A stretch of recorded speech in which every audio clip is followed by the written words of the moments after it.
नमस्कार, मी ऋषाली यादव सारंग. टॉप 9 घडामोडींचा आढावा घेणार आहोत. मात्र त्याआधी आजच्या दिवसातली मोठी बातमी.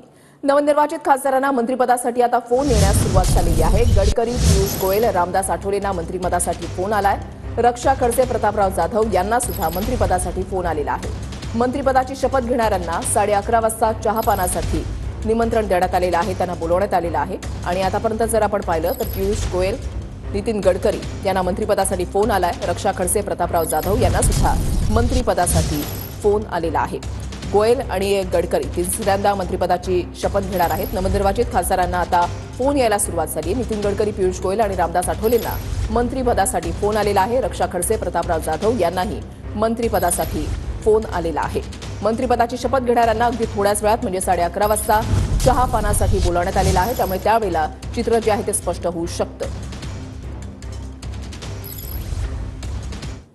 प्रधानमंत्री नरेंद्र मोदी जी को तीसरी बार मौका मिला है और पूरा एक भारत का इतिहास जो है ये रचने का काम उनके नेतृत्व में हो रहा है.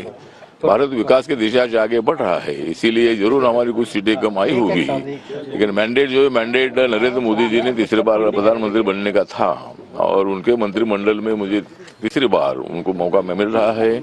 और मुझे बहुत बड़ी खुशी है कि मैं दलित समाज का हूँ और देश भर के दलितों को, गरीबों को और सर्व जाति धर्म के लोगों को न्याय देने का काम मैं करता रहूँगा.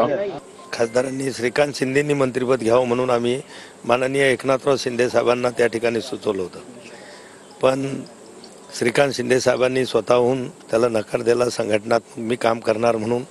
आणि एकनाथराव शिंदे साहेबांनी सुद्धा सांगितलं की ते जबाबदारी श्रीकांत शिंदे हे सुद्धा सिनियर खासदार आहेत, तिसरी टर्म त्यांची आहे.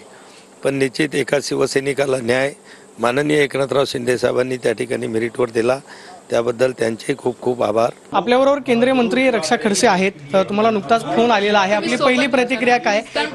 याचं श्रेय कुणाला होणार नाही तुमचं? हॅलो, याचं श्रेय कुणाला?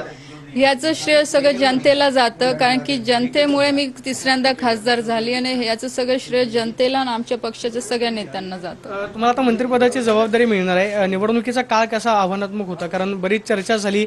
त्या सगळ्या परिस्थितीमधून तुम्ही निवडून आला. बघा, निवडणूक ही निवडणुकीसारखीच लढवली. चॅलेंजेस खूप होते, पण जनता माझ्या सोबत राहिली, त्याच्यामुळे मला चांगलं यश यावेळेस मिळालं. तुम्ही 3 टर्म खासदार होतात, त्याचं फळ तुम्हाला मिळालं? तसं नक्कीच आपण म्हणू शकतो तसं, पण शेवटी पार्टीने आज माझ्यावर खूप मोठा विश्वास दाखवलेला आहे, त्याच्यामुळे पार्टीचे आभारी आहेच. काय अपेक्षा असणार? बघू मी सांगतो की ह्या होत्या रक्षा खडसे. त्या सांगतायत की पुढच्या काळामध्ये कसं काम करायचं आहे आम्ही स्पष्ट करू. मात्र आज जो पार्टीने माझ्यावरती विश्वास दाखवलेला आहे त्याबद्दल त्यांचे मी आभार आहे, अशी प्रतिक्रिया रक्षा खडसेंनी दिल्याचं पाहिलं होते. कॅमेरा पर्सन विनोद, मी प्रदीप कापसे, TV9 मराठी, नवी दिल्ली.